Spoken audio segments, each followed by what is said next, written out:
Hey guys, how's everybody doing? I hope happy, healthy, and safe. If you're new here, hi, my name is Christina.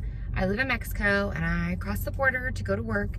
And while I sit in line, I like to talk about my life, daily life, stuff going on in this world. And I do hope that you guys subscribe because I do have some stuff for everybody. And for my returning lovers, hi guys, thanks for coming back. I love and I appreciate you all.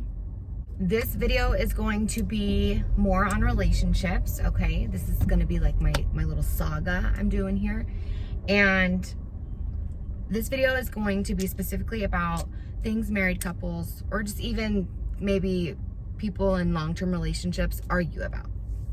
Because you don't necessarily have to be married to be living together, have kids. You know, if you guys have been together for, I'd say 4+ years, you know, or even shorter. I shouldn't even put a time on it, but these are some issues that relationships can have, and kind of maybe an easy way or helpful, not easy, nothing's easy, but a helpful way to get through those. So I feel like one of the major issues in a serious relationship is finances. Finances can cause a lot of problems in different ways. Either let's start with situation one. One person works and one person stays home. And so the person who works feels like they're the only income. It's their money.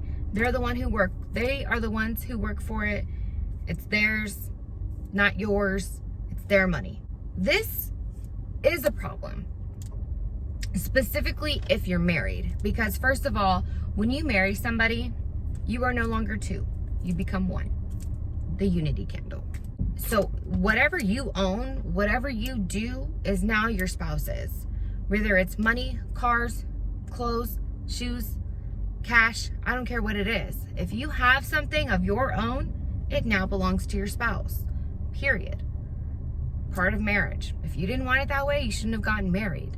So don't ever think when you're married, if you're the one working, that's your money. No. No. It's your money. Yours and your spouse's. Not just yours, but together yours. Does that, you guys see where I'm going with that? If you're not married, but you have that same situation, if your girlfriend staying home, or boyfriend in either situation, is staying home, probably because you have children. If they're just staying home and lazy and they don't want to get a job, that's on them. You're right. You should keep your money to yourself. Let them, you know, step up and be responsible. They need to get a job. They need to contribute in some type of way. But if the other person is home with children, they're saving you daycare costs, which, let me tell you, are huge. Huge. I know a lot of people, they don't even bother working because you wouldn't even you would probably end up breaking even if you went to work and had to pay for daycare. The cost of daycare is ridiculous, like insanely crazy. So unless you can get a really good freaking deal or you make bank, it's not worth it. It just isn't. You know, so having her or him stay home is saving you a crap ton of money because those are your kids too. So you would have had to pay for childcare if they weren't home. Okay, so that's one way that they contribute to your income. 2 ways. They clean your house.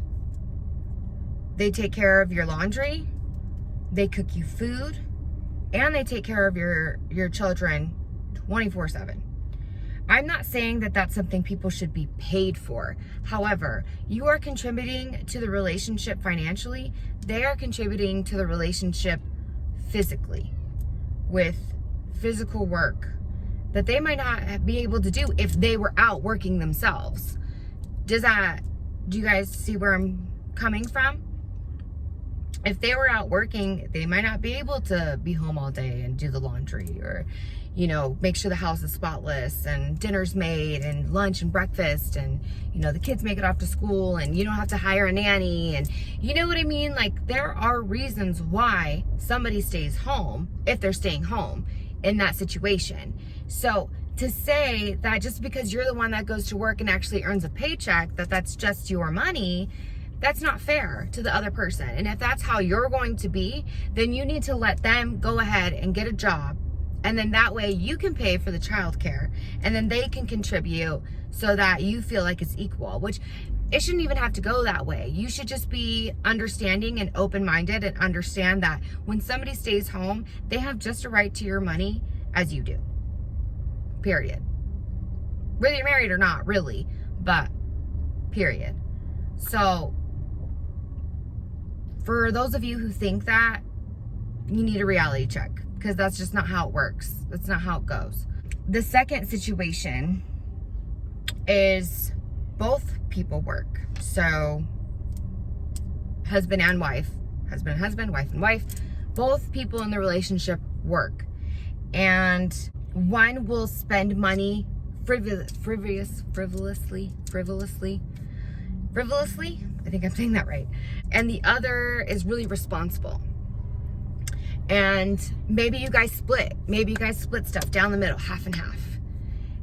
And when it comes time for, you know, them to do their half, they spent frivolously, and is now on you to make up for the part that they don't have now.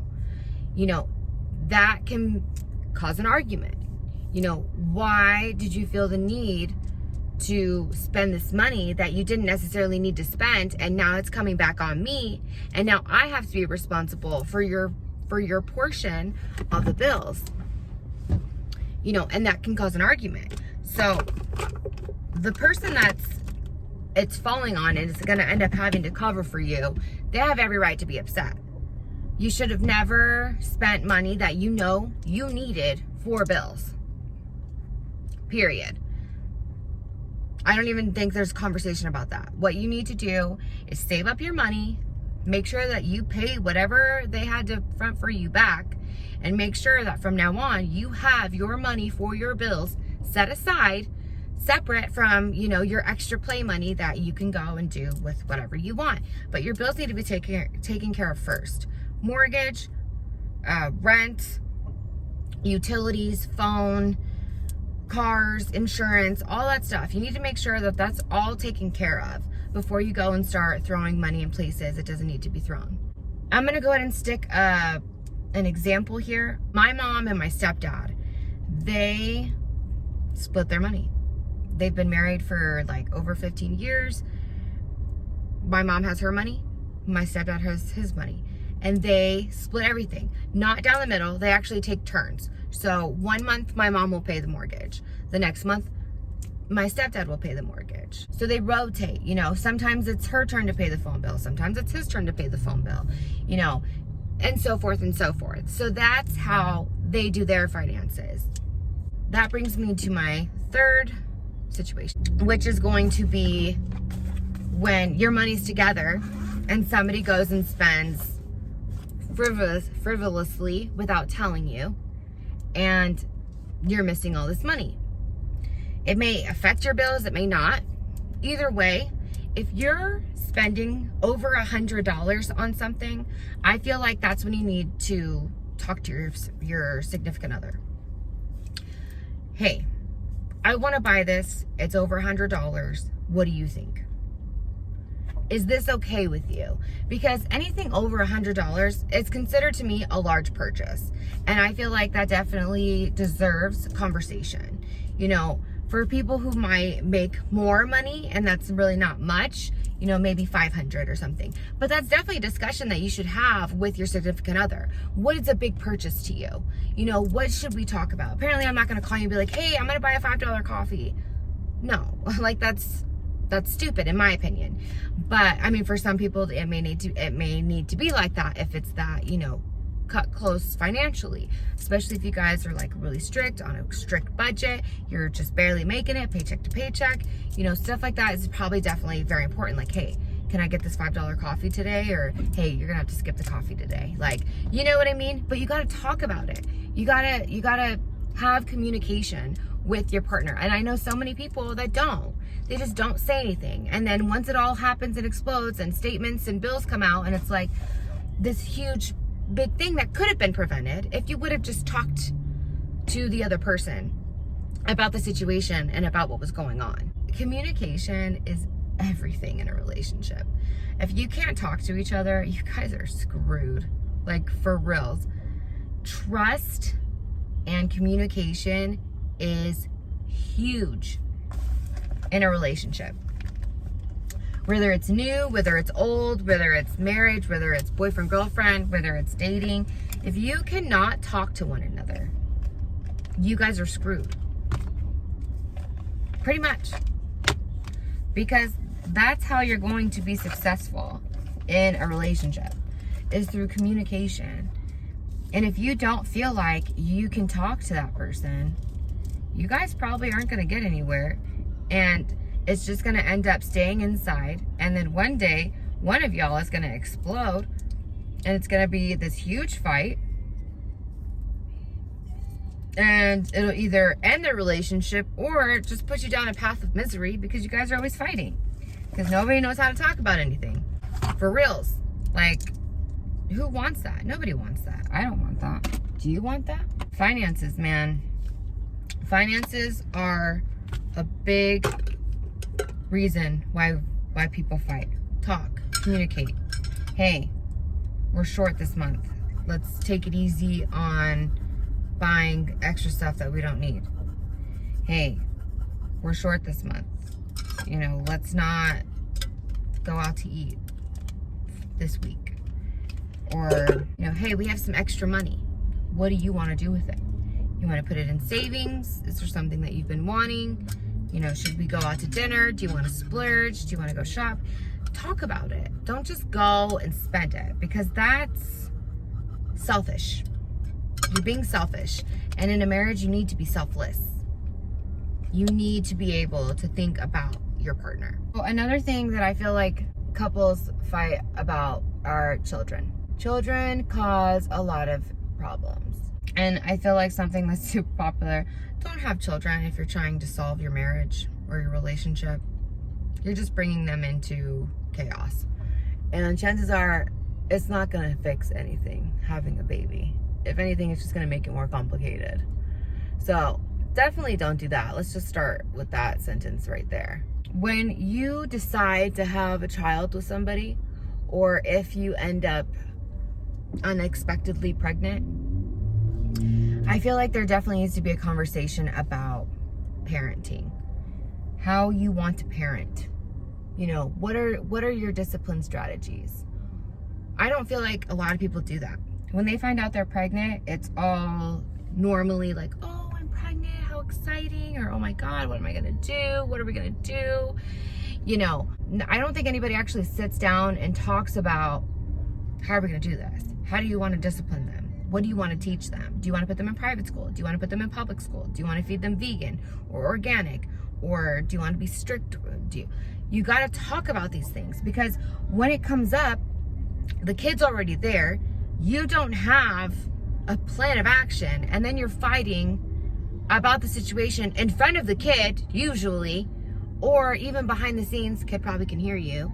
You know, you want to try and get that stuff figured out either before the child is even conceived or before the child's born. So that way you guys have in place a plan for your parenting style. You know, and it's something that you can both agree on. Because I feel like that's also something that a lot of people will, you know, disagree with. For example, my dad and his second wife were very different parenting. My stepmom was very strict. She had chores that needed to be done and rules that needed to be followed, and this. My dad, very nonchalant. I didn't have chores. I didn't have to do school. I didn't have to listen. I didn't have to do anything. He didn't care, you know, and that would cause a lot of issues between them, because she wanted one way and he wanted another way. And they bumped heads. And I don't think it was a conversation that they ever had, you know, before they started having children. So it caused problems because my dad would go behind her back and parent the way he wanted to parent. And, you know, at home, she would parent the way she wanted to parent. And it was just a constant back and forth. And it also confuses the children as well. So that's another thing you want to be careful of, is because then they're going to start using you against each other. Oh, well, mom said I could do it. Or dad said, yeah. You know, and then your children are going to start using that against you. Oh, well, mom said this. Well, dad said I could. You know, and that's not no good right there, because you're putting different ideas into your head that you can use against them. Use against you, I mean, like as the child can use it against you as a parent. You definitely want to have those conversations early on. Religion and, like I said, school, you guys should really be on the same page. And if you're not, and if you have differences, try to come to some type of compromise that you guys can both be okay with. Because if you don't, like I said, it's not going to end up working out. It really isn't, because it's just going to be a constant fight, and that's not healthy for anybody, including the child. Children is definitely something that couples can argue about. I feel like it's also about how many children. I know some people who, they only wanted one kid, maybe two. But the other person wanted like 4 or 5. And they're like, whoa, I don't want that many kids. I'm done. And they're like, but I do want that many kids. And this isn't talked about in the beginning. This is talked about after you've already popped out 1 or 2 kids. And now you guys are probably resenting one another because you feel pressure to have a kid that you don't want to have. And the other person is like, well, I want more kids. You're not going to give them to me. You know, these are things that are important that need to be talked about in the beginning of a relationship. For sure. And I know a lot of people, everything goes so fast. Boom, boom, boom, boom, boom. Especially in spontaneous relationships. You just end up pregnant one day within the beginning of the relationship, which happens, and there's no judgment to that. But there's no conversation because it's already done. But you don't necessarily have to be with the parent of your child. You guys can still parent and be apart and co-parent. But if you're trying to make it work and trying to stay together, you have to have these conversations. Do you want more children? How many children do you want? And I'm not saying these things can't change. I know sometimes they can. Your ideas can change. You have to include your partner, and you have to be understanding of their wants and needs. And you have to try and compromise for you, for the other person, and for the kids. It really is so important. And I don't think it's ever a good idea to only stay together for the kids. If you are miserable in your marriage and you guys cannot seem to work it out and make it work, it's probably best that you leave, because your misery will show and your kids will see it, and it will affect them, and they will probably be better off if you guys both separated and found relationships, or found to even just be alone and be happy, because it'll end up benefiting the children more. Because if you guys stay together and you don't want to be together, but you do because of the kids, you're gonna be miserable. You're gonna be miserable, and it's gonna show off. It's gonna show on the kids. It's gonna do it. They're gonna be able to tell. I'm telling you. I saw this comment once that said, somebody said, if there's no cheating or abuse, then there's no reason why you should leave the relationship. Which I semi-understand, because, like I said, if there is absolutely no major reason for me to leave a marriage, I'm not leaving. We are going to talk through this. We're going to work through this. We are going to do what we need to do to make this work. I vowed my life to you. You vowed your life to me. we're gonna make this work. That can only happen if the other person is willing to make it work. So if you are alone, then yeah, you should leave.